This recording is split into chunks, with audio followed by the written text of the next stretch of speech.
like we try so hard to be experts at something, but it's just taking a step back and saying, what am I actually already doing that I'm Mhm. just not conscious of because it's so there? Emerging technology was something that I was just doing and I didn't really give it a label because when social media was new, I was working in social before it was really even a thing, and I was just trying to experiment with ways of storytelling. Same thing with AI. It was more a question and curiosity of how is this affecting me? How is this affecting people's lives? And equally, how can we get news to people on these new platforms? And so it just became like, oh, well, this is actually emerging technology. If we're so in it, and if you take a step back and you just kind of have an eagle eye view of what you've done, it becomes quite apparent at what you actually like, what you don't. I drink a lot of wine. I love wine. Maybe that makes me an expert. Maybe that could be a niche. It doesn't always have to be so complicated.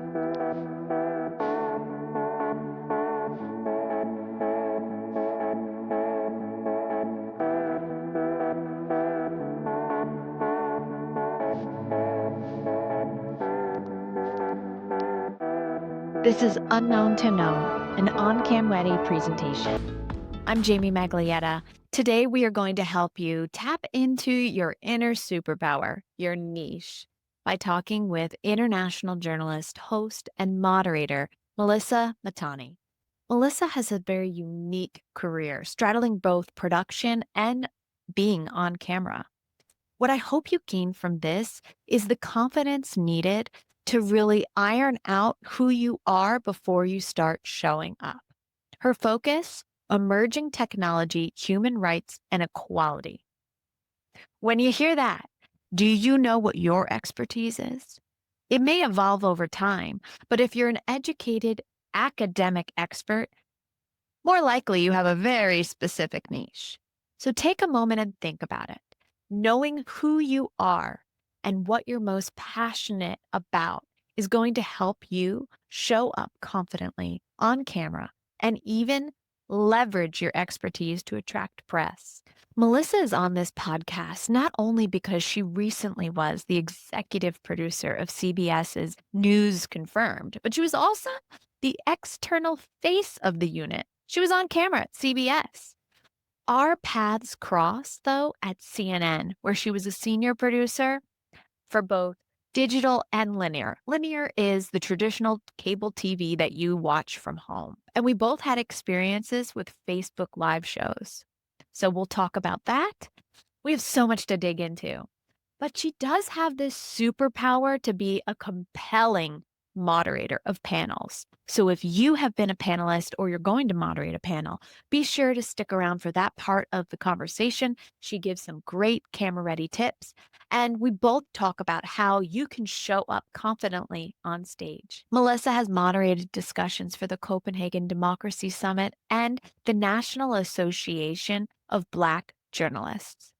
Now, before I bring her in, if you're liking the way this podcast is going, do follow us on your podcast platform of choice. And if you're watching on YouTube, I highly recommend you subscribe to this channel because not only are we bringing you inspiration and motivational conversations every Tuesday, we also have the Green Room Pep Talk on Thursdays, myself and our guests giving you those final words that you need before you take the stage or you show up on camera. We're sharing words that we would give a guest or an anchor who's about to be on camera in the green room before a television show. So take our advice and use that to help motivate yourself to just keep on going. I'm so excited to have Melissa join us now. Hello, Melissa. How are Hi. you? It's so great to be with you again, but this time in a podcast. I know. I have been just so inspired by everything you're doing online because as a producer, I never really was in front of the camera that much, but I always loved seeing that you've been able to really straddle both areas of production. So kudos to you and everything you've been doing. It's so impressive. Thank you. I think, I know it wasn't a question, but I'm going to jump in there. I think, Yeah. that takes time because I knew that it was something I wanted to do, but I needed to get brave enough to first do it, which I think is Mhm. something that a lot of people out there will resonate with. It was in producing people, because I also started out in traditional television, producing lots of anchors, that I realized that if I was telling them what to say, well, I could just ask a question because actually it was my voice. And it's like finding that your voice matters. And then when you're doing it on camera, it's like, well, this is something that I want to do and something that I deserve to do. And Mhm. actually, I'm maybe good at. I mean, that's really what gave me the confidence to put myself on camera after leaving. When I was younger, I was on camera and then I decided, you know what? I want to be behind the scenes. I don't think I want to go down that road and become famous and have people know me and not want to have a child because I'm worried about the way I look. I had a rough, area of time where I just didn't feel confident enough that it would work out.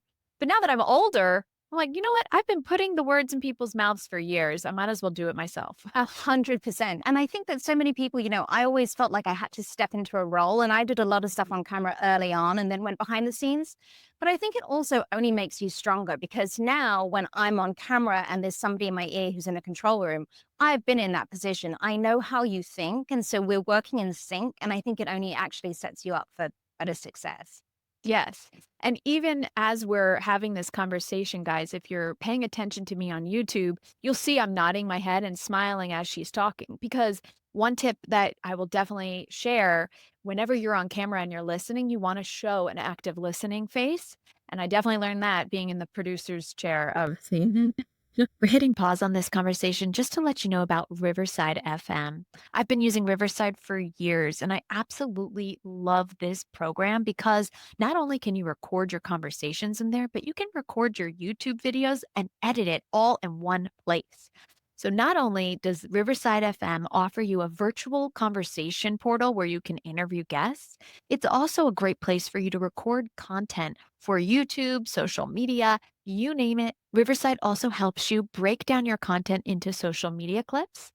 It provides show notes and a transcript. Riverside FM is a one stop shop, and I highly recommend it.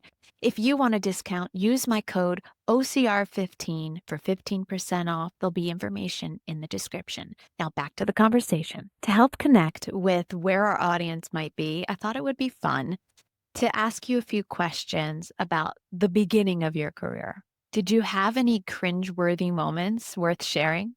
Oh my God, so many. Jamie, I'm just so cringeworthy even thinking about it. So I did a lot of on-camera stuff very early on in my career. But then I think when I really started doing it regularly, it was around 2016, 2017 at CNN, when Facebook was new and Facebook Lives were like fun and we were experimenting. And so looking back on it, I once went on the Intrepid, during Fleet Week. I was imagining to have like my Sex in the City moment surrounded by all of these sailors. And I look back on these pictures and I'm like, but it was fun. And just anyone who is new, who's going to be getting out there, like we all make these mistakes, but you should put yourself out there. One time that it's really funny because I have this picture and I'll send it to you, but I was on the red carpet at CNN Heroes and it's hosted by Anderson Cooper and Kelly Ripa. And they were coming on the red carpet and I was interviewing them. And this just makes me cringe so much. It was one of my earliest moments. I hate how I look. I hate the dress that I was wearing. I remember I had a lav mic, like one of the ones that I'm wearing now, but I had a handheld stick mic too that I was using to interview Anderson on the red carpet. And it was one of my earliest moments. And I had this microphone in front of him. And I think that I was just so over the top, like, Anderson. And I just left the microphone there when I was speaking too, because I knew I had a lav mic. And I remember after the interview, the very, very lovely cameraman who was with me came up to me and said, it looks a lot more natural, even though you've got a mic, if you sort of move yours back and forth, which was great. And it's a great learning tip. But in the moment, it felt like, oh my God, what am I doing?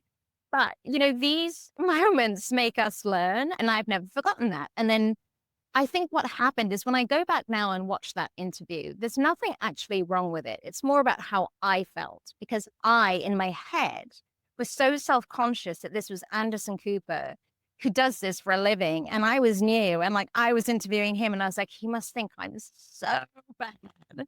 But it was just having too much time to think because when I think about another experience that was, again, one of my earliest ones, but in that same vein, I remember being very hungover.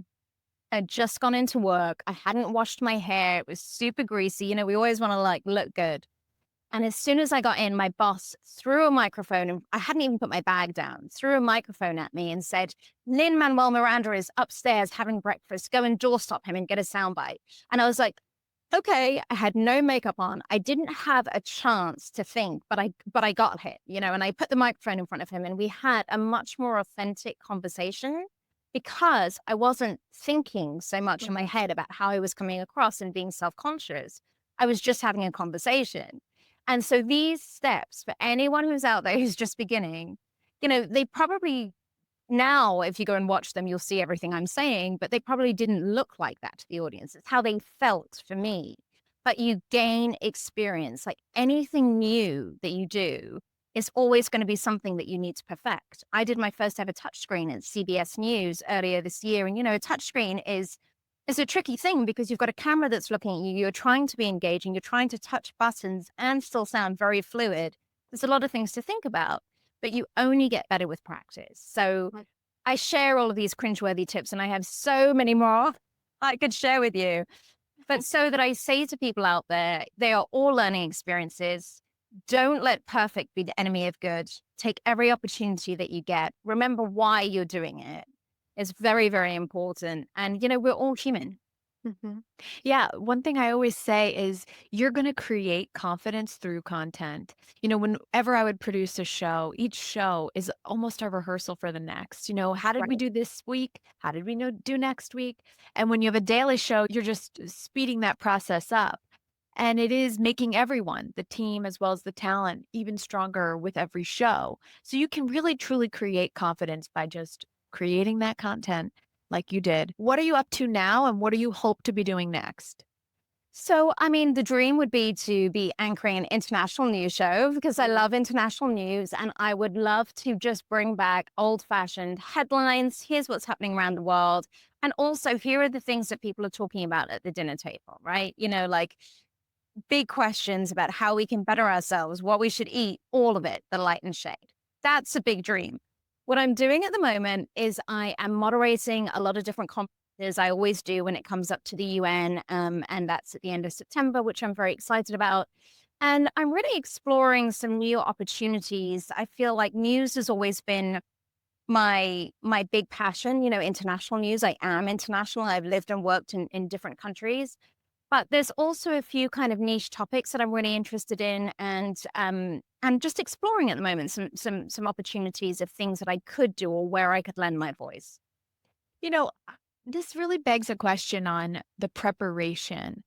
So many people don't know what to focus on, or they say, I don't really know what I'm an expert in. And I'm curious, like, how did you narrow down to what your focus is at this point in your career? What was Well, it? one thing I will say is that I think that, especially as journalists, our expertise is always evolving. If I think around COVID, none of us knew what this coronavirus was. And then we became experts in PPE and, how to prevent catching it and should you spray your food. And I was trying to find answers for a lot of people. And so as journalists, we're consistently becoming sort of quasi experts in the next big thing. It was like when, a plane crashes and suddenly we're all learning about fuselage and what this means. So Mhm. I do think that, nobody ever has to be boxed in. And actually, one of my problems in life is that nobody has been able to box me in. But in broad brushstrokes, the ones that I've always resonated with are, well, human rights and democracy, because I've lived in lots of different countries and I've seen firsthand what it's like to live under a dictator and what freedoms people have fought for. And so I've always championed those. And it was just something that I kept doing naturally and realized that, oh, actually, okay, well, I guess this is something that I'm becoming known for, but something that I always wanted to lend my voice to. The same with women's rights. I mean, of course, I'm always going to champion women, and that might be in legal rights, but that's also in the sisterhood and us helping each other. And so it was kind of a natural no brainer. And sometimes I think it's like we try so hard to be experts at something, but it's just taking a step back and saying, what am I actually already doing that I'm Mhm. just not conscious of because it's so there? Emerging technology was something that I was just doing and I didn't really give it a label because when social media was new, I was working in social before it was really even a thing, and I was just trying to experiment with ways of storytelling. Same thing with AI. It was more a question and curiosity of how is this affecting me? How is this affecting people's lives? And equally, how can we get news to people on these new platforms? And so it just became like, oh, well, this is actually emerging technology. If we're so in it, and if you take a step back and you just kind of have an eagle eye view of what you've done, it becomes quite apparent at what you actually like, what you don't. I drink a lot of wine. I love wine. Maybe that makes me an expert. Maybe that could be a niche. It doesn't always have to be so complicated. Yeah, no, that's a really good point. And it actually brings me to something I was going to bring up later, but at CBS, your focus was so niche. How did that come about? Well, I think it was really, again, as journalists, we become experts in things and you really need to meet the time that you're in. And when I took that job at CBS, I was working with a team of fantastic people, first of all, right? And you're never just an island. It's always about who you're working with. And there was so much misinformation. It was just rampant. And so it became something that we really needed to tackle. And we were obviously in an election year. And because the way people consume news has changed, misinformation and lies spread so quickly, and it was almost like COVID, it was almost like a pandemic where journalists become that front line and it's really a public service. How can we help people and teach them and educate them? And so what I was very fortunate to do was to start a new team where we were saying that there is this pandemic of misinformation and it's not actually that complicated to fight it. Oftentimes it's going back to old school journalism techniques. You're checking the source, you're checking the date, you're checking very basic things. But we needed to be front and center to be able to educate people and give them the tools that they needed to be able to do this for themselves rather than just different media outlets saying this is real, this is fake. It's like, no, here are the tools and you go and see for yourself. And so it was about meeting the moment. And a lot of what we do in journalism is really that, So I say, like during COVID, we all became experts in coronavirus and trying to educate people and answer their questions. And this was very similar. It was trying to meet the moment and start something new because we were meeting the need for people. That's a really good point. I mean, when I was on a legal show, my productions, I was producing a legal show with Ashley Banfield. Suddenly I found myself reading, legal books. When I was working on reliable sources with Brian, I was tapping into what are all the journalists doing around the world? Misinformation, disinformation. Right. How do you find reliable sources? You're right in the sense that whatever you're researching and you're putting your mind to, it can really turn into your expertise. And as journalists, we are truly mission driven, which is why we're here today to help you who's listening come out of your shell and start showing up. And, if you are someone who's thinking about producing long form content and you do want to start entering into this new media space with your own show, you have to think like a producer. And that's what she had the benefit of being the face of this program. Absolutely. And I will say that Mhm. I've always been an equal opportunity boss, right? So everybody on my team, I encouraged them to front segments to do whatever their passion was. And there were certain things, if they were a little bit more tricky or a little bit more complicated, that I would front. But I will say that we all work together. That's always how, even Jamie, when I was at CNN and we crossed over, I think it's like everybody has something where they'll shine. And my job as the executive producer of the unit was to find that little spark in them and make them shine brighter, but all of us working together. And you said something that I constantly find myself telling others is they'll ask, what does a producer do? And I said, well, as an executive producer or senior producer, you're literally trying to make sure that the canvas is painted and everyone knows their roles and they're calmly executing the plan so that the person on camera looks as polished as possible. And you are Would you basically agree? super ninja where you're looking after the tech, you're looking after the visuals, you're thinking about the research, you're thinking about the time, you're thinking about all of the things that go into it and making it seem seamless. Obviously, the journalism needs to be solid, and that will always be the most important thing. You should have your own show. If you want to do international news and it doesn't work out, you should think about it. So many people are going into the new media space. As I keep suggesting these experts do, you could do that too, where you could have your own, 8-minute daily update on YouTube. Food for thought. Maybe. The Melissa Mahtani show. What are we going to talk about today? Now, I really want to get to your panel moderation and tips for success. But first, on this podcast, since it is really new, I really am focusing on trying to help the audience walk away with some inspiration and on camera ready tips to help them say yes to showing up and just be more confident about creating content. So, in this new media Wild West online, what advice do you have for experts who, want press but don't know how to navigate acquiring it without a publicist? I think the most important thing to do and to start from is to know your why. Like before you just go out and record a video, you've really got to think about why am I doing this? Because it can both help and harm you, right? And people need to be really clear about that. And it's kind of like, why do you want the media attention? Are you doing it because you really have a point of view that is really interesting that you want to get across? Or are you just kind of looking for attention? And I think it's very apparent the difference between those two, because what really works when you're on camera is when you're being yourself and you're being authentic. And if you are just really looking for media attention for the wrong reasons, it's going to become very, very apparent and it's not going to help you. So you've got to think about why you're doing it. And then you've got to really speak in your own voice and own your own voice. So often we're trying to play a role that we've seen on TV or that we've seen other people do, and you're trying to do something that's not actually you. And it never just works as well as you actually saying, oh, hey, I'm going to be myself because I actually have something of value to say. And that's going to resonate with people. Authenticity is key. To that point, I cut my hair really, really short when I was on camera because everyone else had that, short bob. Yeah. Mine, because my hair is naturally curly, was like a helmet.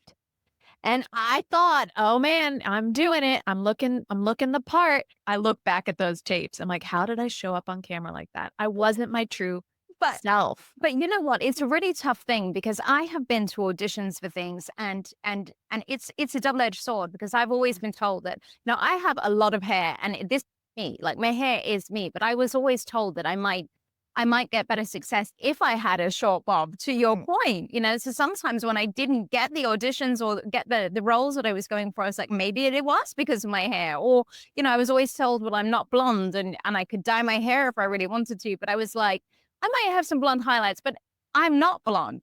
So media, it's a double-edged sword, but ultimately you have to be yourself because that's when you will really shine. True. And do you think you always knew you were gonna be on camera one day? Like, if you tap into where you were as a child, is this where you thought you would be now? Well, yes and no. There was part of me that always wanted to do it, but I always wanted to do it in an international news context, right? So I always wanted to be telling people about what was going on, or like, again, this mission driven journalism, empowering them. When we come back to uh, CBS News Confirmed, or even during COVID, it really was like public information, trying to get answers for people. And that's something that I always wanted to do. And that didn't really bother me whether I was on camera or I wasn't, but it was never an obstacle. I was never going to put myself in one box. In another sense, who knows what I'm going to go on to do? I'm also not going to limit myself to just having an on camera role. Like, I think that the world is big and we are very talented and complex individuals who can do lots of different things and have lots of different interests. And I'm open to all of them. I love that. We are very diverse. And as producers, we can help people shine. We can also help ourselves show up. And it is because of all that training that we can be like little Swiss Army knives, And as many again, people say. I do think it comes back to authenticity because there's some roles where I think I am the best voice for this and I am the one who should go out there and ask those questions. But I'm also wise enough to know when something is not for me. And I'll be like, you know what? I'm not the right person to do this. And you should speak to so and so. Or Correct. somebody else this is really what they're good at. Because for me, it's always about connection and really reaching the people at home to either empower them, tell them something that they need to know, or really make a difference. And so you've also got to know it all comes back to really knowing who you are and being authentic, I think. So, when you think about who you are, when you were a kid, did you always have this confidence on camera? Or did you feel like you really needed to build up to that? It's a funny thing as kids, I think we are so confident. And I think it's when you're growing up and you're in your 20s and 30s that you become less confident. And then you kind of find your voice again. So I have to really think about that as a kid. I think as a kid, I thought when I was very young that why not? There were lots of things that I wanted to do, and I knew that I could do it. I think it was as I got older and I started feeling self-conscious about what other people thought of me, was when potentially I started to doubt myself. And then you kind of go through life and then you sort of prove to yourself that I can do it. Mm-hmm. Yeah. And it's all about proving to yourself to help you show up on camera. And there's ways that you can feel more confident. And I always tell people, if you think like a producer, you can show up confidently, because not once did we ever show up on camera without a plan in place.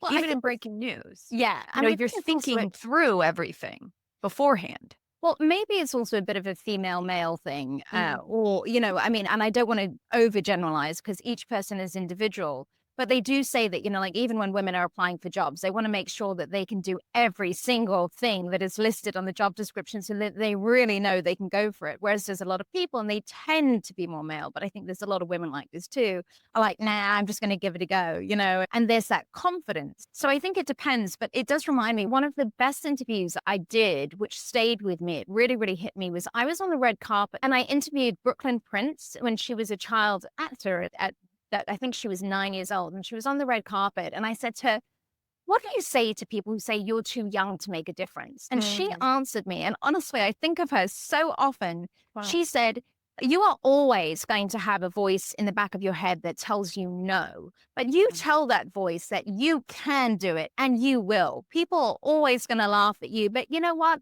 Let them laugh.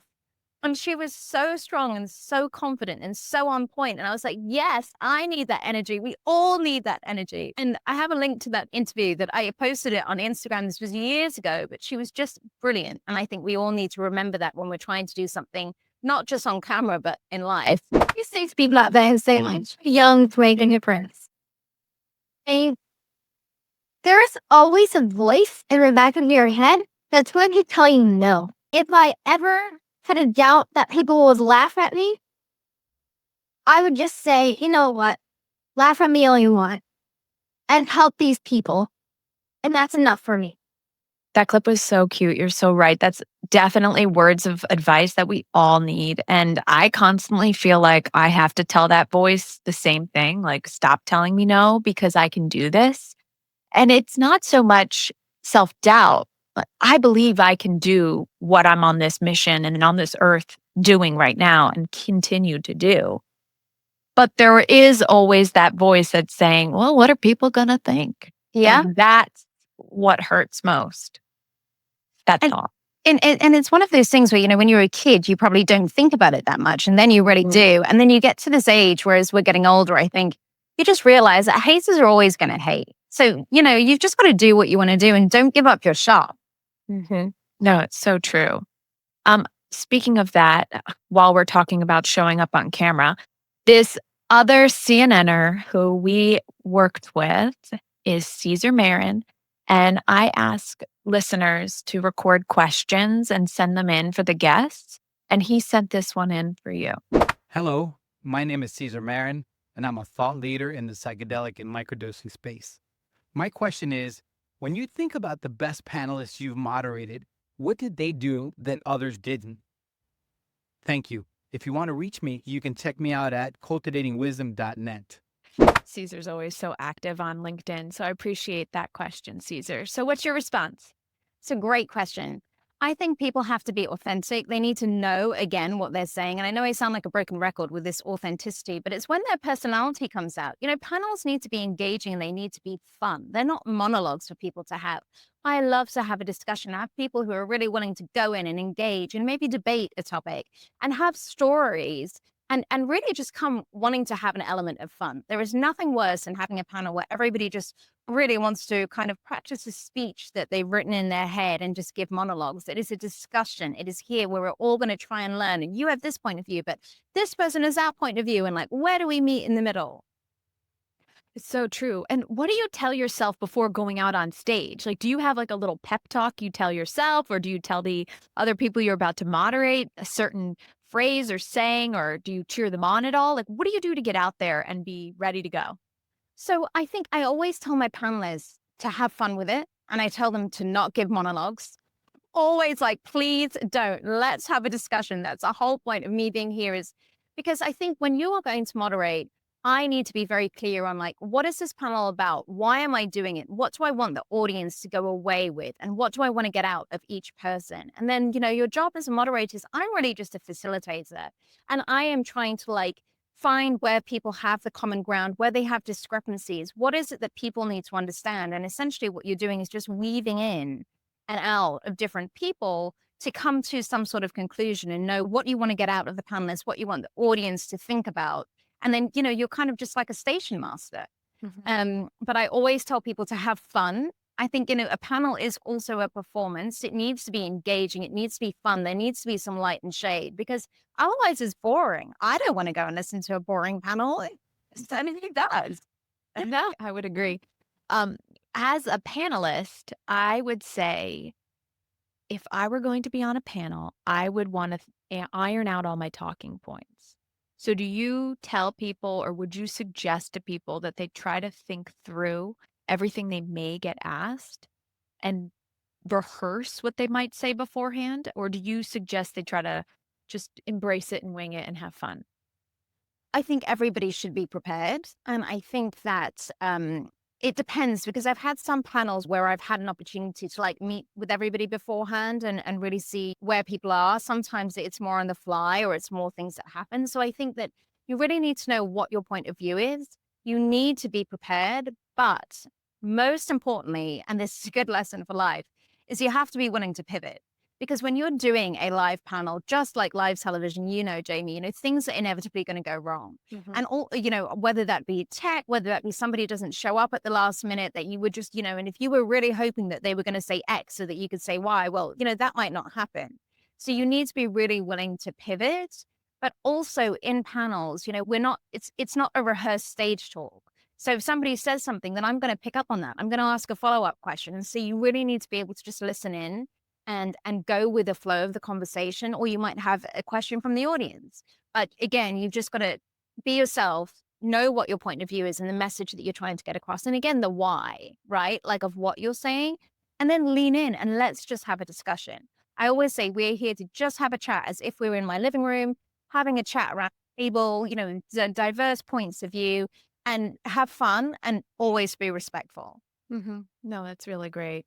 And I always tell people, in addition to knowing who you are and who you're talking to, your why. Why are you there? And why are they meant to listen? What are you hoping to get them to walk away with? Right.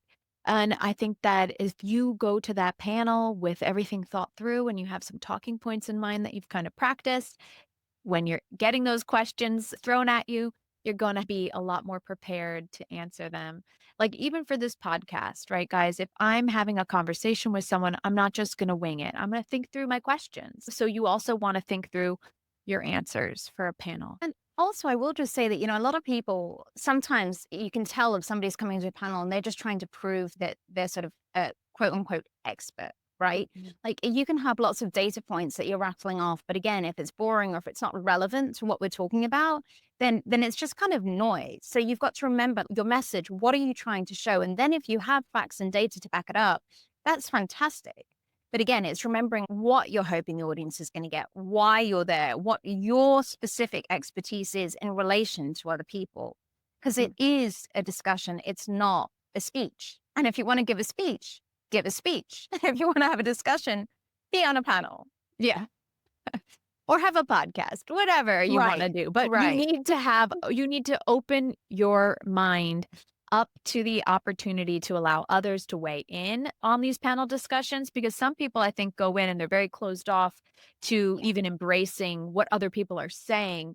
And it's also good to respond to what other people are saying on the panel and not make it so stiff. Like if you were at a dinner table having a conversation, would you start to comment or ask one of the other panelists a question? Yeah. So don't ever feel like you can't. In some panel moderation experiences I've been in, they don't want you asking questions of the other panelists. But in most, it's like, okay, like if you want to start weighing in, it's okay. What are your thoughts on having the panelists ask questions too? Absolutely. I mean, I think obviously again, I see my job as a moderator to really facilitate the conversation, knowing what I want the audience to get out and knowing what each person's expertise is, and then weaving it in. It's like a delicate little dance that you're doing between everyone.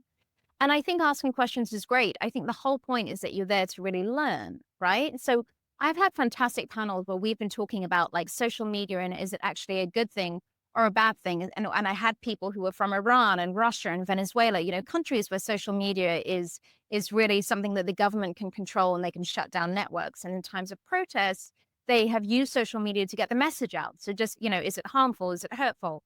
And my panelists were amazing because they were learning from each other. There were tricks that sometimes people in Venezuela were using that people in Iran weren't. But they have to be open to really learn and weave and take into account each other's point of view, and as in anything in life, we are always better together with diverse points of view that can make us sharpen our own minds rather than just thinking that we know it all.